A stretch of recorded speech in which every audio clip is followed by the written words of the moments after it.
UPSC Hindi के YouTube channel में आप सभी का स्वागत है। यूपी स्पेशल के पेपर 6 की जो श्रृंखला चल रही है उसी क्रम में आज हम लेक्चर 5 डिस्कस करेंगे, जो कि आयोग के सिलेबस के टॉपिक उत्तर प्रदेश की लोक वित्त एवं राजकोषीय नीति, कर एवं आर्थिक सुधार, एक जिला एक उत्पाद नीति जो है उस पर आधारित है। इस टॉपिक से जो भी महत्वपूर्ण प्रश्न हो सकते हैं उनका एनालिटिकल तरीके से डिस्कस करेंगे। साथ ही प्रश्न को किस प्रकार रियल एग्जाम में अटेम्प्ट किया जाए यह भी समझने का प्रयास करेंगे।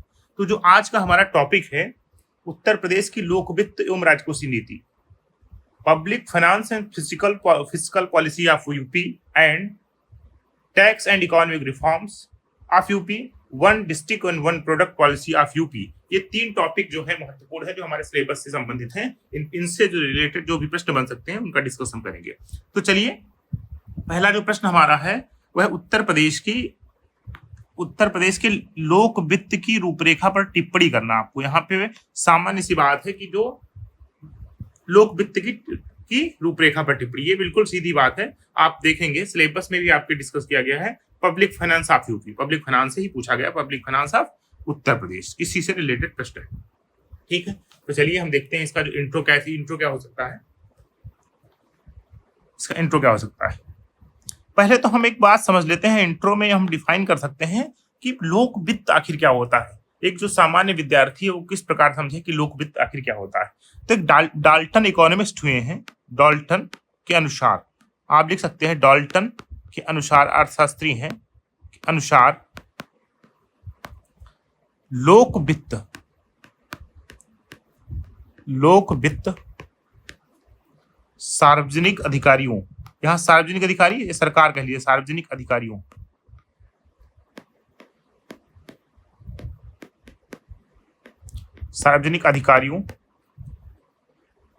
या कह लीजिए सरकार, यहां कह सकते हैं आप राज्य सरकार या सरकार, यहां सरकार कह लीजिए, सरकार के आय तथा व्यय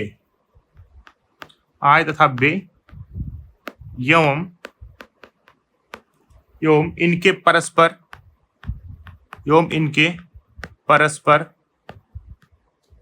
समन्वय का अध्ययन है। ये सिंपल सी बात हो गई कि लोक वित्त को हमने परिभाषित कर दिया, का अध्ययन है लोक वित्त।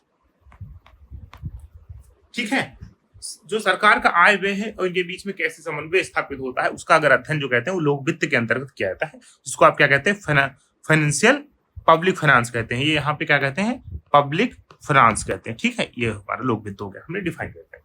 अब जरा यहाँ समझने का एक जो महत्वपूर्ण बात है वो समझने का प्रयास करते हैं। यहाँ पे लिख सकते हैं लोक वित्त का संबंध। एक और हम इसको देखें जरा यहाँ जानकारी के लिए, लोक वित्त का संबंध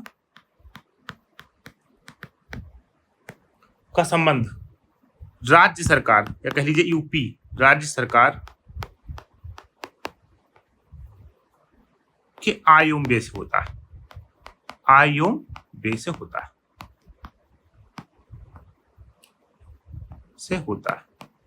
ये हो गया बात।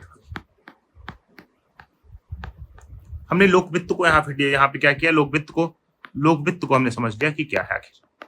ठीक है, आय जिससे राज्य सरकार, उत्तर प्रदेश सरकार है, उसकी क्या आमदनी है, क्या उसका व्यय है, ये हमारा क्या है, लोक वित्त है। ठीक है, इतना हमने समझ लिया।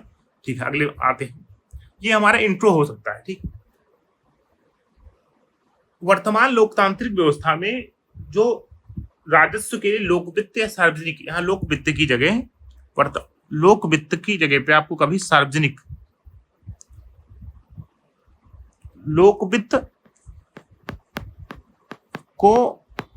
लोक वित्त को सामान्यतः सार्वजनिक वित्त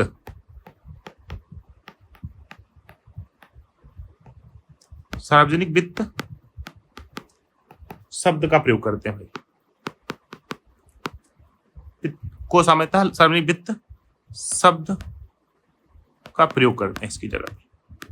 ठीक है, तो अगर आपको कहीं पे पब्लिक फाइनेंस करते हैं, आपको अगर मिल जाए जैसे लोक वित्त और सार्वजनिक वित्त, ये दोनों एक ही बात है। अगर आप कभी प्रश्न में आए तो आप कंफ्यूज मत होइएगा, सार्वजनिक वित्त दोनों एक ही बात है। ठीक है, ये दोनों क्या है आपकी एक ही बात, दोनों। ये तो हमने समझा दिया और इसको डिफाइन कर दिया। अब जरा देख लेते हैं यहाँ पे जो लोक वित्त आपका है,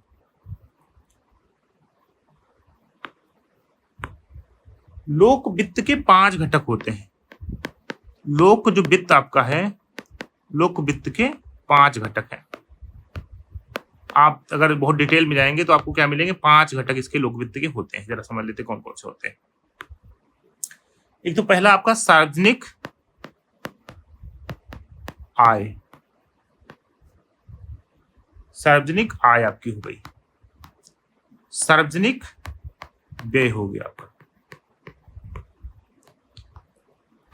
सार्वजनिक व्यय हो गया। साथ साथ इसके साथ में सार्वजनिक ऋण, ये भी कहीं ना कहीं लोक वित्त के घटक में आएगा, सार्वजनिक ऋण।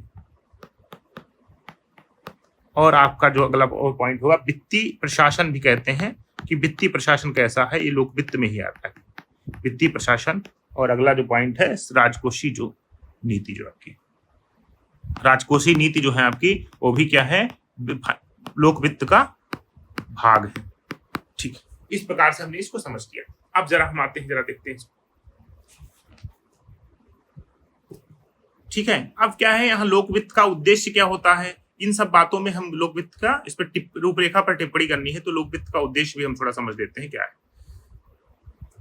लोक वित्त का उद्देश्य,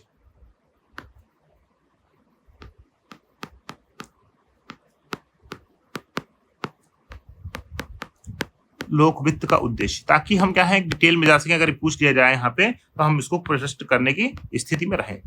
इसका आर्थिक वृद्धि एवं विकास लाना, लोक वित्त का उद्देश्य क्या है, आर्थिक वृद्धि एवं विकास लाना।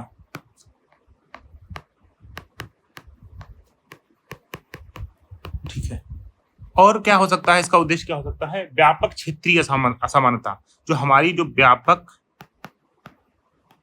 क्षेत्रीय असमानता में कमी लाना, क्षेत्रीय असमानता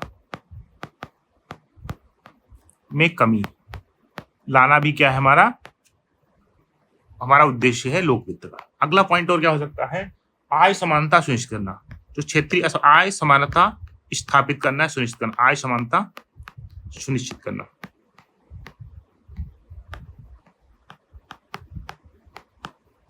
और क्या हो सकता है पॉइंट, नागरिकों के संपत्ति अधिकारों का संरक्षण, नागरिकों के संपत्ति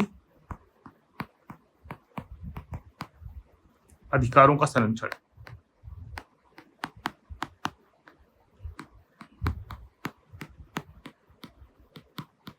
ठीक है, इस प्रकार से हमने देख लिया। और भौतिक और सामाजिक बुनियादी ढांचे का निर्माण भी लोक वित्त का उद्देश्य होता है। इस प्रकार के लोक वित्त के हमने लोक वित्त को डिफाइन कर लिया, उसके घटक कौन कौन से होते हैं, लोक वित्त का उद्देश्य क्या होता है। अब जरा हम देख लेते हैं। देखो, इसमें हमको क्या करना था, रूपरेखा पर टिप्पणी करनी थी। हमने भी डिस्कस किया इसमें कि सार्वजनिक आय और सार्वजनिक व्यय में शामिल होता है। तो जरा हम राज्य की आय देख लेते हैं। इसमें जो है यूपी की सार्वजनिक आय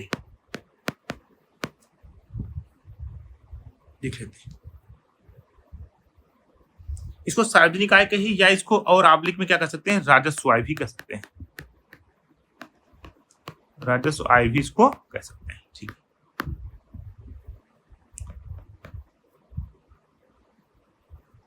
यूपी को राजस्व प्राप्ति मुख्यतः अपने स्वयं के संसाधन तथा केंद्र सरकार के अंतरण अनुदान से प्राप्त होते हैं। राज्य के कुल राजस्व आय में राज्य की हिस्सेदारी, यहां पे एक देख लेते हैं कि राज्य के कुल राजस्व में, राज्य के कुल राजस्व में राज्य की हिस्सेदारी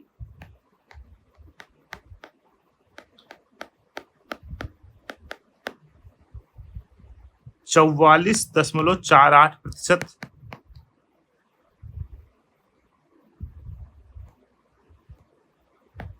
है वहीं केंद्र सरकार की हिस्सेदारी, केंद्र सरकार की हिस्सेदारी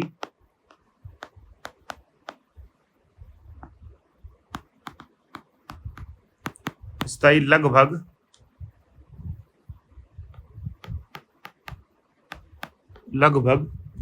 55.52%, ये हमने देख लिया।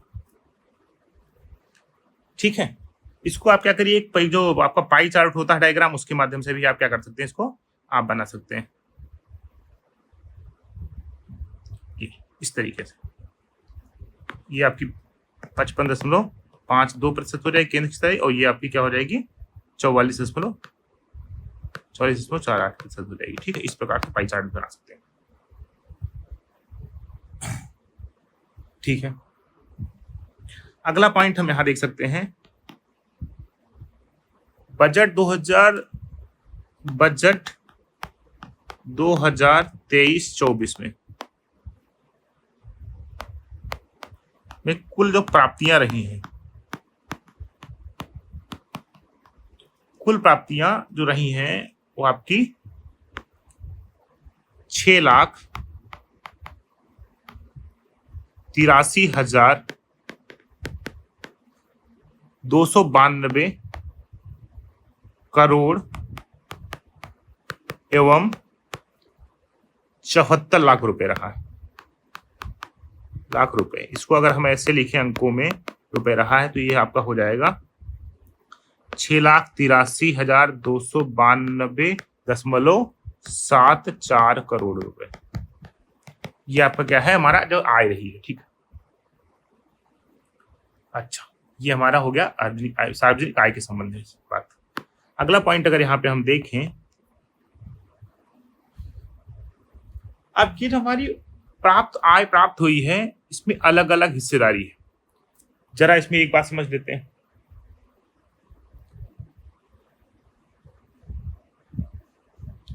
जो कुल जो आय प्राप्त हुई है, जो हमारा कितना है 7 लाख, हमने देखा यहाँ पे कि 6,83,292, जो 6,83,292.74 करोड़ रुपए जो हमारी आय प्राप्त हुई है, ये टोटल आय है। ये टोटल आय है। इसमें से क्या होगा, इसमें से 5 लाख, या इसको देख लेते हैं जरा, इसको जिसके के 5,70,865.66 करोड़ रुपए जो है, करोड़ रुपए प्राप्त हुए आपको पूंजी रुपए की राजस्व प्राप्ति, राजस्व प्राप्त हुई है। बाकी जो शेष है उसकी क्या है, शेष जो आपके हैं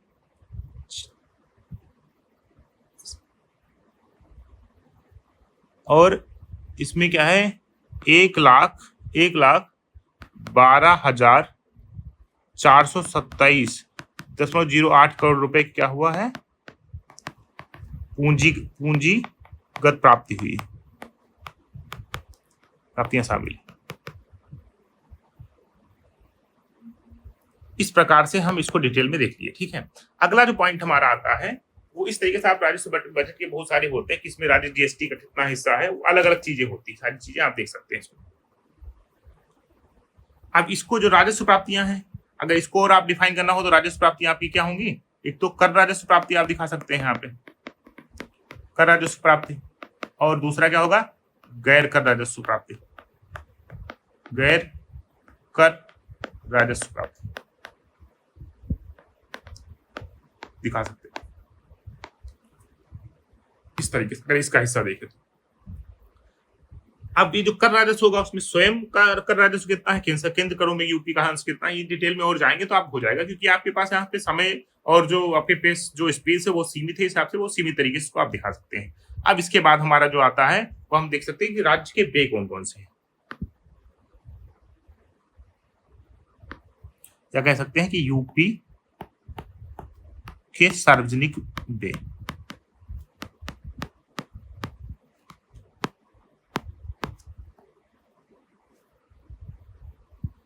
यूपी की सार्वजनिक, इसमें भी क्या है, राज्य सरकार के कुल व्यय में राजस्व व्यय एवं पूंजीगत व्यय, इसमें क्या है आपके राजस्व व्यय शामिल है, टोटल राजस्व व्यय एवं पूंजीगत व्यय,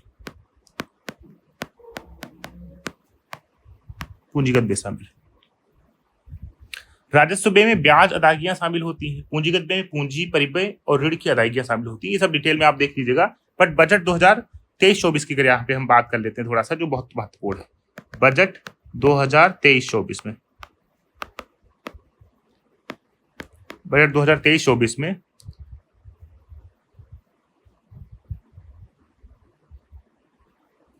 जो कुल व्यय है, कुल व्यय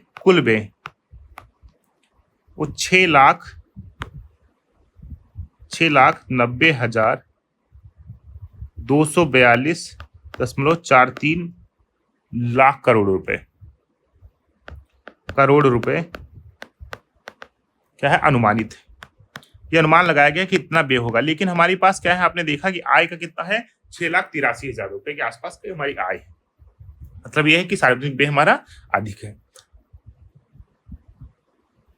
अब इसमें क्या है, इसमें देख लेते हैं। हमने बताया कि जो टोटल व्यय है उसमें राजस्व व्यय भी शामिल है, पूंजीगत व्यय शामिल है। तो इसमें आप जरा देखेंगे, इसको अगर आप डिवाइड करेंगे तो राजस्व व्यय कितना है, और यहाँ पे हम देख लेंगे पूंजीगत व्यय कितना।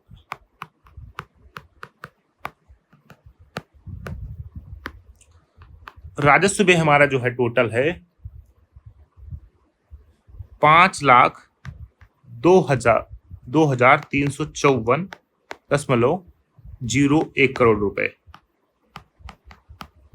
करोड़ रुपए हमारा राजस्व व्यय है। वहीं जो अगर पूंजीगत व्यय देखा जाए 1,87,888.42 करोड़ रुपए,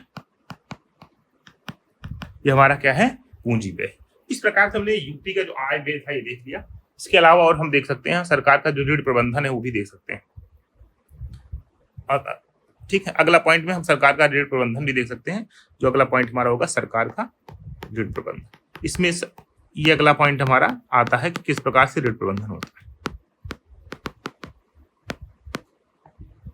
अगला पॉइंट, इसमें आप 2-3 बातें ध्यान दे सकते हैं। इसमें वित्तीय अनुशासन की बात आती है, इसमें वित्तीय अनुशासन की बात आएगी।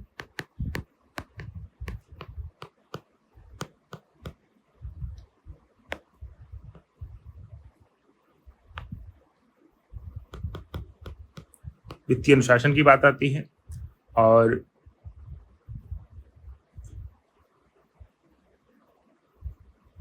तो इस प्रकार से हम इसको इस पे किस प्रकार से प्रबंधन करते हैं, किस हिसाब से हम इसके जो राजस्व व्यय है, सार्वजनिक व्यय है, इन सबको किस तरीके से नियंत्रित करते हैं, इसमें आता है। तो इस प्रकार से हमने देख लिया कि लोक वित्त के जो बहुत डिटेल में देख लिया। अब इसका एक सिंपल सा निष्कर्ष अगर हम लिखें तो एक निष्कर्ष भी लिख सकते हैं।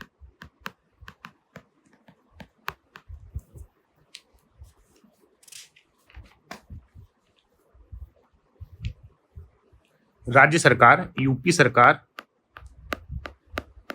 सरकार लगातार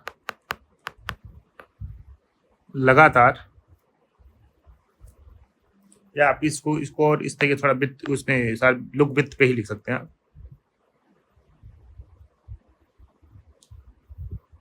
इस प्रकार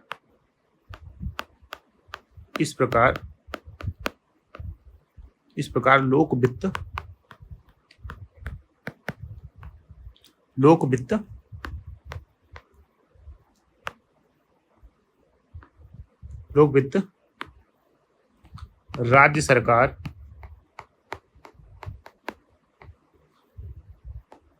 के लिए अत्यंत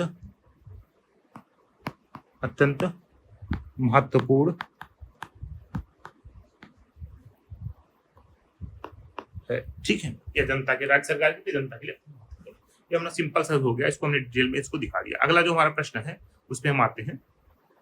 उत्तर प्रदेश के अगला प्रश्न जो हमारा जो सेकंड प्रश्न है वो कह रहा है कि उत्तर प्रदेश के कर एवं आर्थिक सुधार के लिए सरकार द्वारा उठाए गए कदम, ये हमको बताना है। एक प्रश्न ये है कि सरकार एवं आर्थिक सुधारों के लिए सरकार ने कौन कौन से कदम उठाए हैं और इसका महत्व क्या है। दूसरी बात ये कर दो हम पॉइंट को यहाँ पे डिस्कस करते हैं। ठीक है,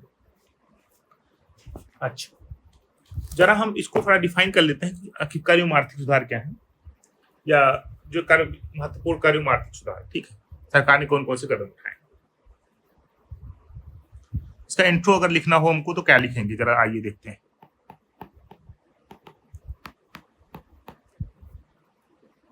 हाल के वर्षों में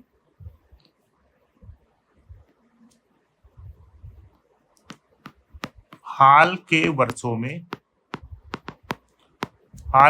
में यूपी सरकार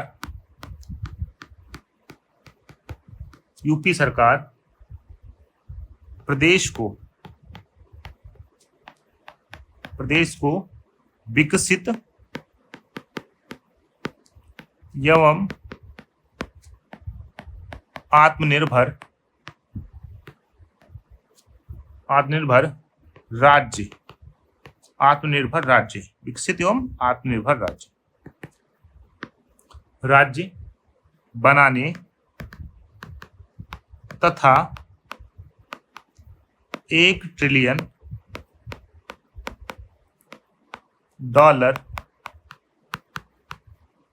इकोनॉमी $1 ट्रिलियन इकोनॉमी के लक्ष्य को प्राप्त करने के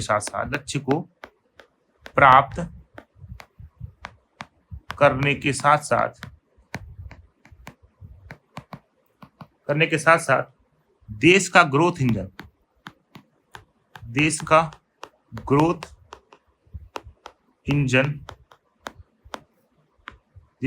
इंजन बनने के सपने को साकार करने के लिए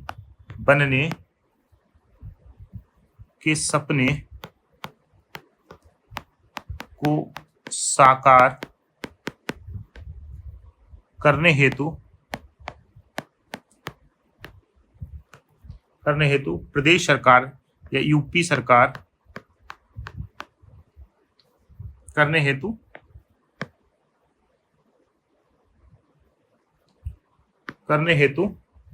अनेक महत्वपूर्ण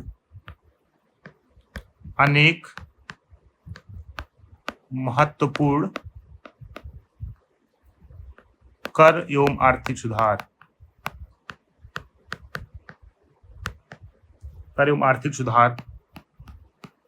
आर्थिक सुधारों को लागू किया है।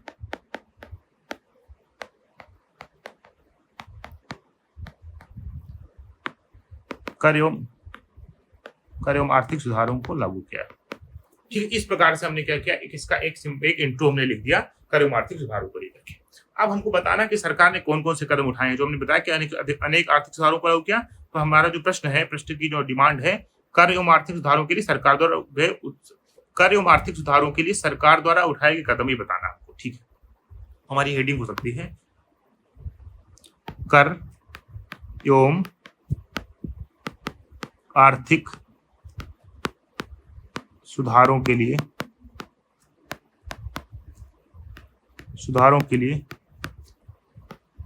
सरकार द्वारा उठाए गए कदम।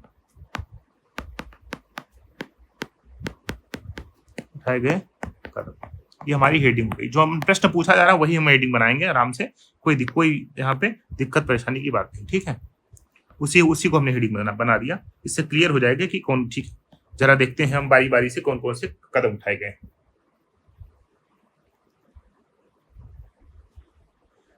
जो सबसे महत्वपूर्ण कदम है वो राज्य सरकार ने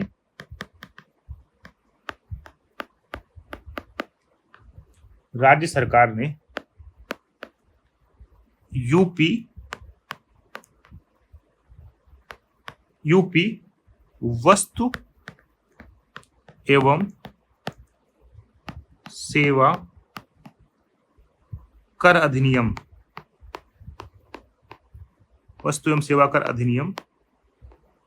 2017 को लागू किया।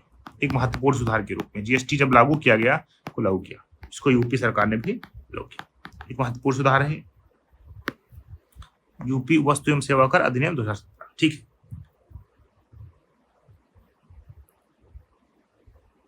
ठीक है, अगला पॉइंट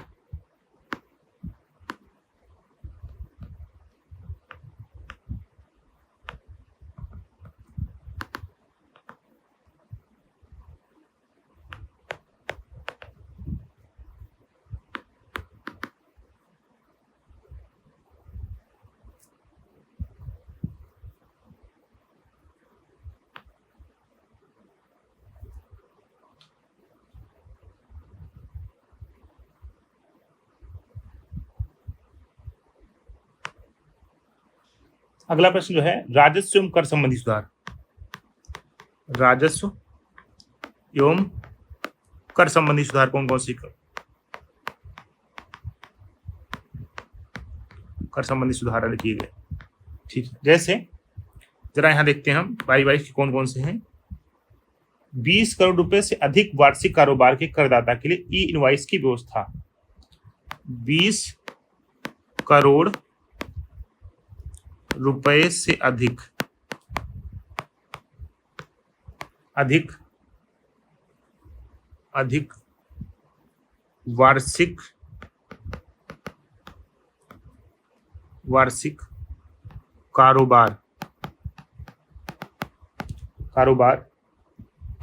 वार्षिक कारोबार के करदाता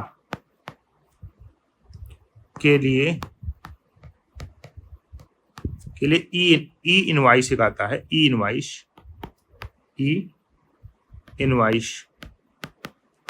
की व्यवस्था लागू की गई।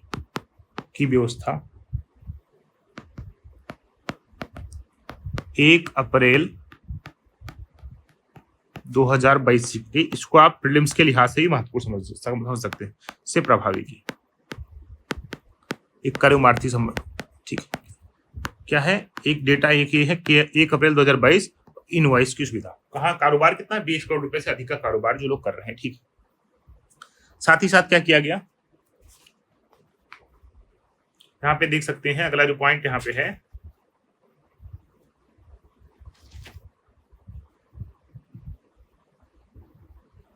ठीक है, अगला पॉइंट अगर हम देखें यहाँ पे तो उत्तर प्रदेश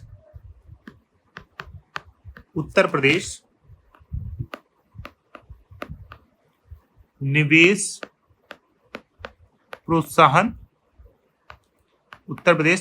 प्रोत्साहन और सुविधा अधिनियम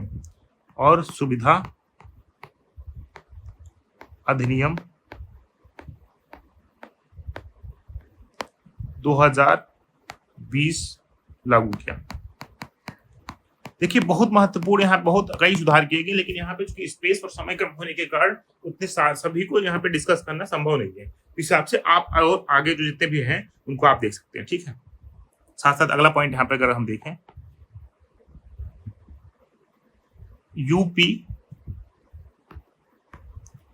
MSME नीति 2022 को लागू किया। ये सब क्या है? कर्म आर्थिक सुधार ही है को लागू किया। इसका परिणाम क्या होगा जरा समझने का प्रयास करते हैं। इसका परिणाम होगा कि इसे वित्तीय सहायता प्राप्त होगी, इसे वित्तीय सहायता मिलेगी, सब्सिडीज से प्राप्त होगी, और अगला जो है MSME के समर्थन हेतु प्रौद्योगिकी केंद्र की स्थापना होगी। MSME के समर्थन हेतु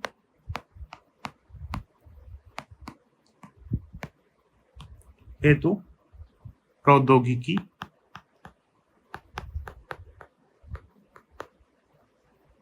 केंद्र स्थापित किया जाएगा। केंद्र की स्थापना, ये प्रावधान इसमें।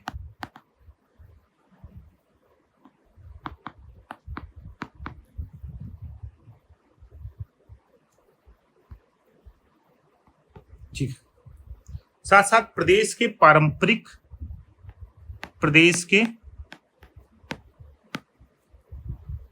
पारंपरिक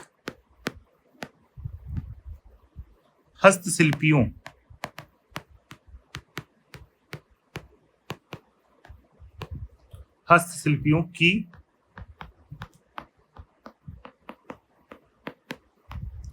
कलाओं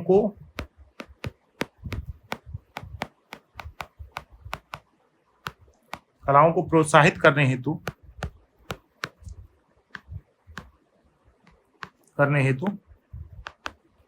विश्वकर्मा श्रम सम्मान योजना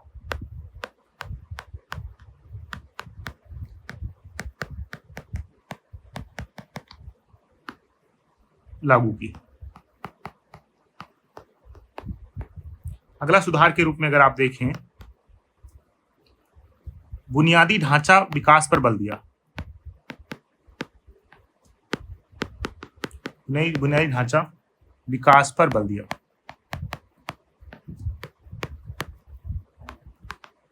इसमें क्या क्या किया इसने सरकार ने? 5 अंतर्राष्ट्रीय हवाई अड्डों का विकास। यहाँ पे क्या है हमारे पास? 13 कुल 13 क्या है? एक्सप्रेसवे हमारे पास है। इस प्रकार से अनगिनत चीजें राज्य सरकार ने की, जिससे क्या है मेट्रो परिवहन का विकास। यहाँ पे मेट्रो परिवहन, ताकि क्या हो बुनियादी ढांचा निर्माण हो सके। ग्रीन एनर्जी कॉरिडोर, और अगर आप देखें इसमें बहुत डिटेल में जाएं तो यहाँ पे देख सकते हैं ग्रीन एनर्जी कॉरिडोर।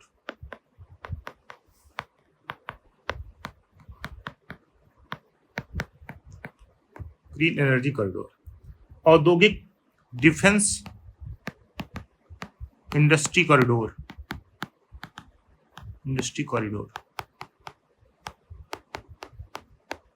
वही औद्योगिक क्लस्टर विकास।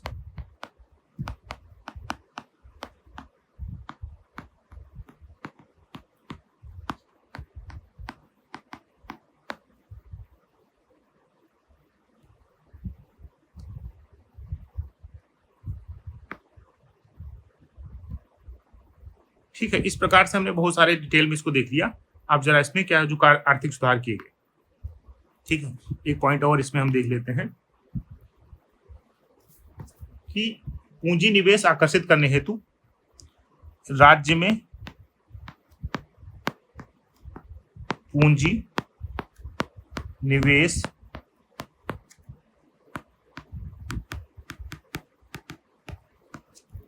आकर्षित करने हेतु व्यापार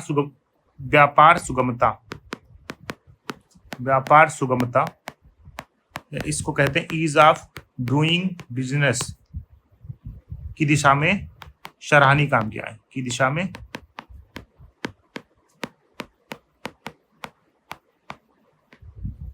सराहनीय प्रयास किए। ठीक है, इस प्रकार से महत्वपूर्ण चीज हो गई। आप इसको अगर इंडेक्स के माध्यम से कभी देखना चाहेंगे तो आप देखेंगे जो राज्य का जो यहाँ पे एक्स वाई एक्सिस पे अगर आप देखना चाहें, ठीक है, ये आपकी तो यहाँ पे जो 2018 में यहाँ वर्ष कह लीजिए और यहाँ पे रैंक कह लीजिए, यहाँ ease of doing business rank तो 2018 में जो थी, 2018 में 14 रैंक थी। फिर वही बात 2019 में क्या आया? 2019 में ये 12 हुई, और जो 2000 आपका कितना आया? 20 आया है। 2020 में रैंक जो क्या है? Second rank. इस प्रकार से इतना बेहतर प्रदर्शन क्या किया राज्य सरकार ने किया है। अब जो अगला पॉइंट था इसमें साथ साथ और भी कई सारे पॉइंट है, मैं इनको डिस्कस कर देता हूं। यहाँ पे लिखना और इसको पूरे कंप्लीट करना मुश्किल है। नौकरशाही लाल फीताशाही कम करने के उद्देश्य से सिंगल विंडो क्लियरेंस प्रणाली स्थापित की गई, जिसके लिए यूपी निवेश मित्र पोर्टल की स्थापना की गई। भुगतान प्रणाली सुधार एवं तीव्रता प्रदान करने हेतु ई कुबेर प्रणाली को इसमें लागू किया गया। इस प्रकार से बहुत सारी चीजें इसमें सुधार किया गया, इनको आप डिटेल में पढ़ सकते हैं। ठीक है, क्योंकि प्रश्न और मैंने बात इससे पहले भी डिस्कस किया, समय और स्पेस दोनों कम है, इसलिए हम ज्यादा क्या है यहाँ पे डिस्कस नहीं कर सकते हैं। ठीक है, अच्छा, अब इसमें हमने जो अगला हमारा जो टॉपिक था कि पूछा गया है कि महत्व क्या है आखिर इसमें।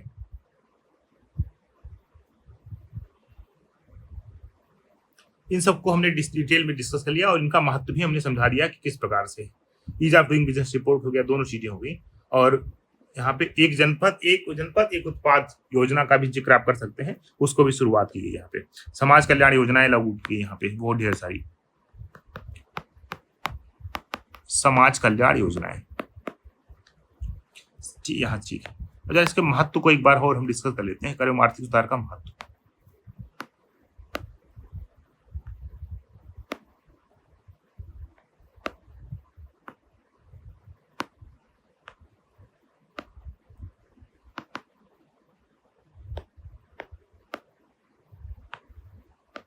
इससे महत्व क्या हुआ? इससे महत्व इसका क्या हुआ? यहां से इसमें समझ सकते हैं कि हमारा जो उत्पादन है, जो हमारा निवेश है, निवेश में वृद्धि हुई। एक हिसाब से देखिए, निवेश में वृद्धि। दूसरा हमारा रोजगार सृजन हुआ। रोजगार सृजन हुआ। बेहतर उत्पादन प्रणाली की स्थापना,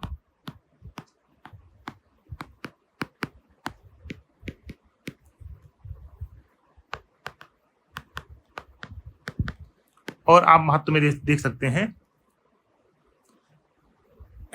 कि प्रदेश को ग्रोथ इंजन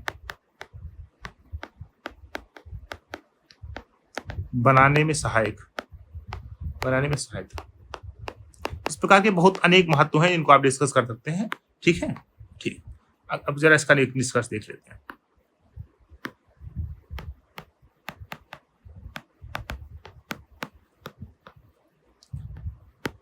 प्रदेश सरकार के प्रयासों से राज्य को शीर्ष अर्थव्यवस्था वाला राज्य बनाने में कर एवं आर्थिक सुधार महत्वपूर्ण है।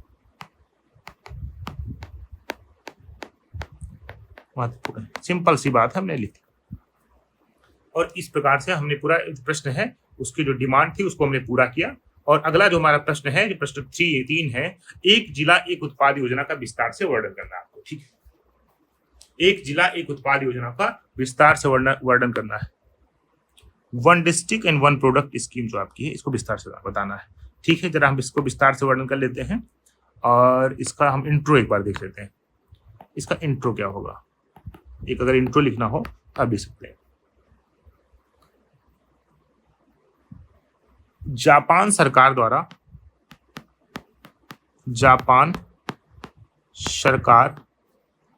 द्वारा वर्ष 1979 में प्रारंभ की गई एक गांव एक उत्पाद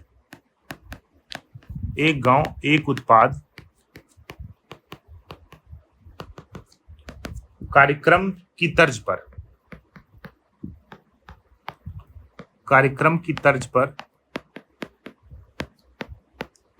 पर यूपी सरकार ने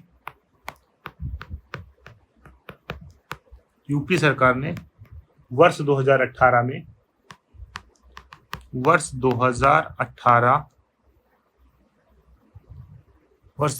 में यूपी दिवस के अवसर पर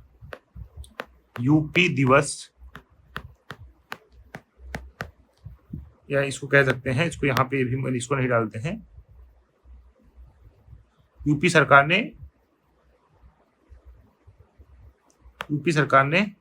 यूपी दिवस के अवसर पर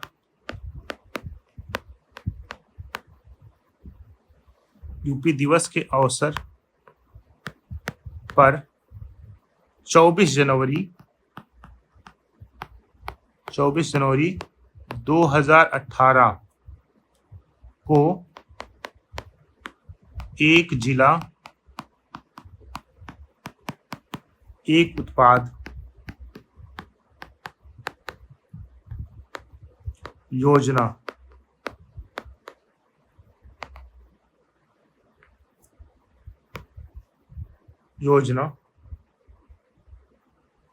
को लागू किया।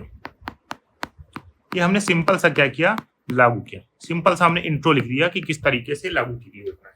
ठीक है, विस्तार से वर्णन करना शुरू किया। अब ठीक है, इसको देख लिया हमने। अब हम इसका ओडीओपी जो योजना है इसका उद्देश्य देख लेते हैं। जो ODOP one district one product योजना का उद्देश्य देख लेते हैं।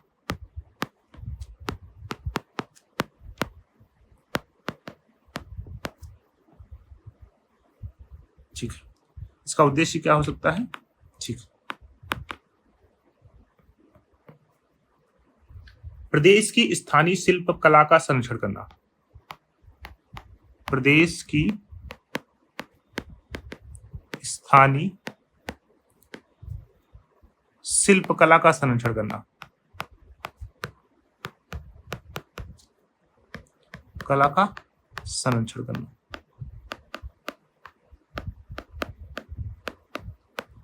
अगला पॉइंट क्या हो सकता है? स्थानीय स्तर पर, स्थानीय स्तर पर दीर्घकालिक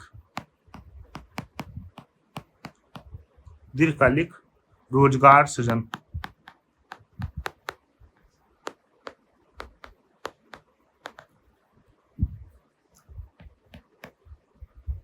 प्रत्येक जिले के विशिष्ट उत्पादों को, अगला क्या हो सकता है? प्रत्येक जिले के विशिष्ट उत्पादों के विकास को प्रोत्साहित करना, के विकास को प्रोत्साहित करना। उदाहरण के लिए अगर देखा जाए, उदाहरण के लिए हाँ देखें अगर हम, तो सरकार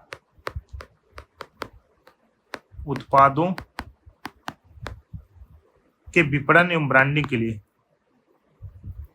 के विपणन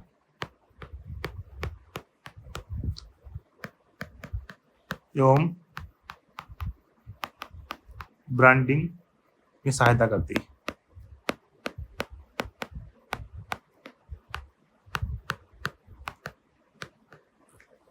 ठीक है, इस प्रकार से हमने उद्देश्य, ठीक है, और देखते हैं क्या उद्देश्य इसके हो सकते हैं।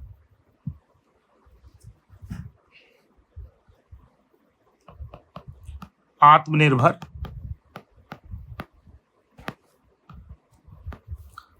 एवं संपन्न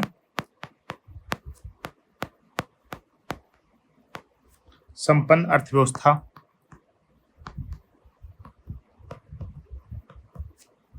बनाना, क्षेत्रीय विषमता को दूर करना। अनगिनत इसके उद्देश्य हैं क्षेत्रीय विषमता को दूर करना। ठीक है, इसके उद्देश्य जैसे आर्थिक क्षेत्रीय संतुलन भी व्याप्त है। अब हम जरा कुछ जो महत्वपूर्ण हमारे देश के 75 जिलों में, देश के 75 जिलों में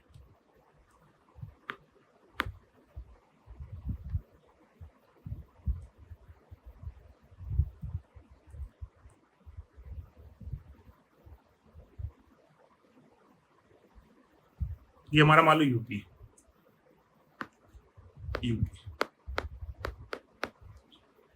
इसके क्या है, इसमें 75 जिले हैं और 75 जिलों के 75 उत्पाद यहाँ पे हैं, जिसमें कि हम कुछ महत्वपूर्ण देख सकते हैं। जैसे क्या है, अगर आप देखें यहाँ पे आगरा मान लो फॉर एग्जाम्पल, क्या है, आगरा है।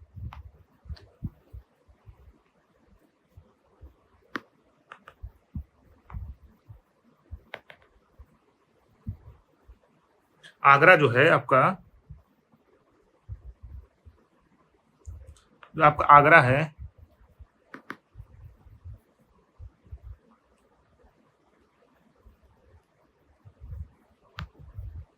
तो आपका आगरा है, आगरा का जो उत्पाद है यहाँ पे चमड़ा उत्पाद, इसका क्या है, चमड़ा उत्पाद जो है इसका 1 डिस्ट्रिक्ट 1 प्रोडक्ट। ठीक है, अब अगर हम अमेठी देखें, अमेठी कहाँ पड़ेगा, यहाँ इलाहाबाद और प्रतापगढ़, अमेठी मान लो फॉर एग्जाम्पल अमेठी देख लेते हैं। अमेठी जो है यहाँ का क्या है, मूंज उत्पाद, आपका 1 डिस्ट्रिक्ट 1 प्रोडक्ट। इस प्रकार से आपका बलिया जो यहाँ पड़ेगा, मान लो बलिया यहाँ पड़ रहा है, तो बलिया का जो है 1 डिस्ट्रिक्ट 1 प्रोडक्ट है वो क्या है, बिंदी है। चलो समझिए, आपका जो यहाँ लखीमपुर खीरी पड़ेगा, जो हमारा डिस्ट्रिक्ट है लखीमपुर खीरी जो पड़ेगा, लखीमपुर खीरी जो है वहां पे क्या है, इसके जनजाति शिल्प एवं गुड़ उत्पाद। इस प्रकार से आप बहुत सारी लिस्ट है, इसको आप देख सकते हैं, इसको पढ़ सकते हैं किसी बुक से जाकर के। ठीक है, बहुत सारे इसमें प्रोडक्ट हैं। ठीक है, आप जरा देख सकते हैं। ओडीओपी योजना के बारे में थोड़ा सा समझ लेते हैं। कुछ ओडीयूपी जो ओपी जो योजना है उसके बारे में कुछ जरा हम यहाँ पे जानकारी ले लेते हैं। ओडीओपी योजना जो है, योजना मुख्यतः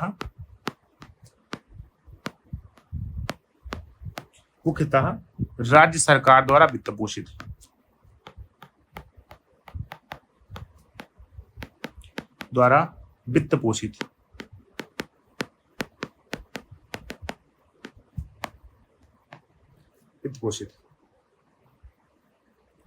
साथ ही साथ क्या हुआ है, अभी हाल ही में जो बजट आया, बजट 2023-24 में ओडीओपी उत्पादों एवं अन्य हस्तशिल्प उत्पादों के लिए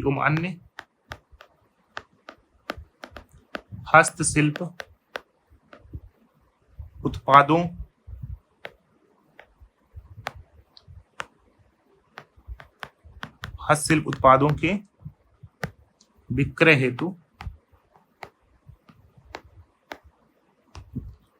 लखनऊ में यूनिटी मॉल स्थापित किया गया। यूनिटी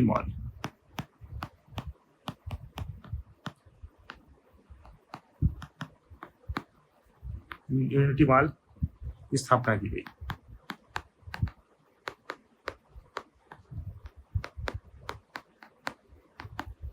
ठीक है, इस प्रकार से हमने देख लिया। अब जरा इसको हम थोड़ा सा एक चीज जो देख सकते हैं, इसमें ओडीओपी की उपलब्धियां कौन सी रही हैं। ओडीओपी योजना की उपलब्धियां देख सकते हैं।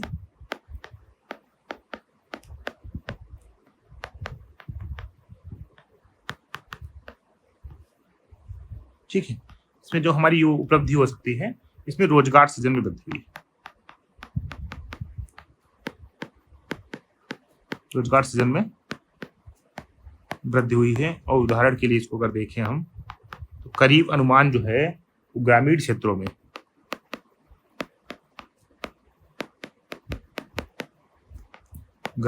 में 2.2 मिलियन प्लस रोजगार सृजन हुआ।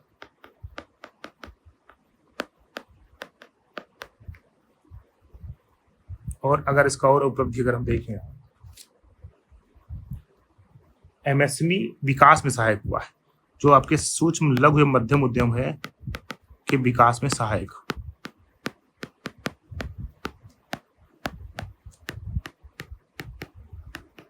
सहायता प्राप्त हुई। प्रत्येक जिले के विशिष्ट उत्पाद को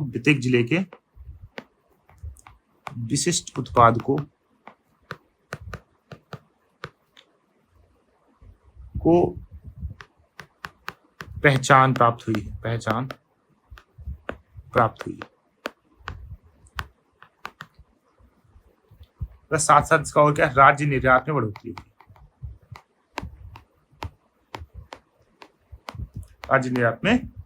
हुई। इस प्रकार से हमने इसकी उपलब्धियां देख ली। तो इसी जब उपलब्धियां किसी भी चीज की होंगी, कुछ न कुछ उसमें क्या होंगी, कुछ चुनौतियां भी हमारे सामने होंगी। ठीक है, अब जरा देख लेते हैं ओडीओपी, जो हमारी ओडीओपी योजना के समक्ष चुनौतियां विस्तार से वर्णन करना था। हमने विस्तार से हमने वर्णन किया इसका। ठीक है, जरा देख लेते हैं ओडीओपी योजना की समक्ष चुनौतियां कौन सी रही महत्वपूर्ण। ये सबसे महत्वपूर्ण चुनौती सरकारी सहायता पर निर्भर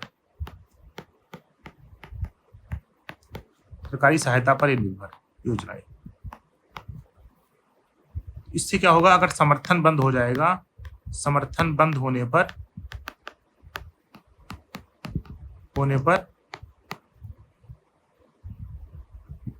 योजना अपंग हो जाएगी। और आप जरा देखिए इसको, अन्य राज्यों से प्रतिस्पर्धा करना पड़ रहा है इसको,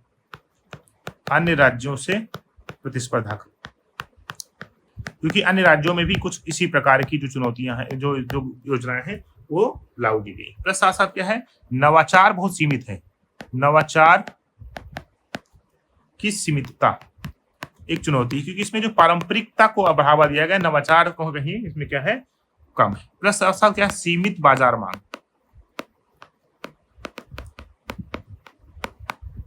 इस प्रकार से अनेक चुनौतियां इसमें क्या है, इसमें है। आगे की राह क्या हो सकती है, ठीक है। अब हम इसको निष्कर्ष थोड़ा सा लिख देते हैं, या इसके आगे की राह एक बार लिख सकते हैं, उसके बाद क्या है आप निष्कर्ष भी लिख सकते हैं। ओडीओपी योजना, ओडीओपी योजना अधिकाधिक रोजगार सृजन, अधिकाधिक रोजगार सृजन, महिला सशक्तिकरण,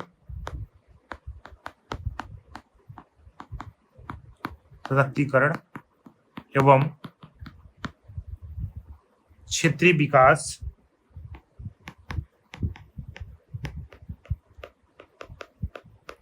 में अत्यंत सहायक है।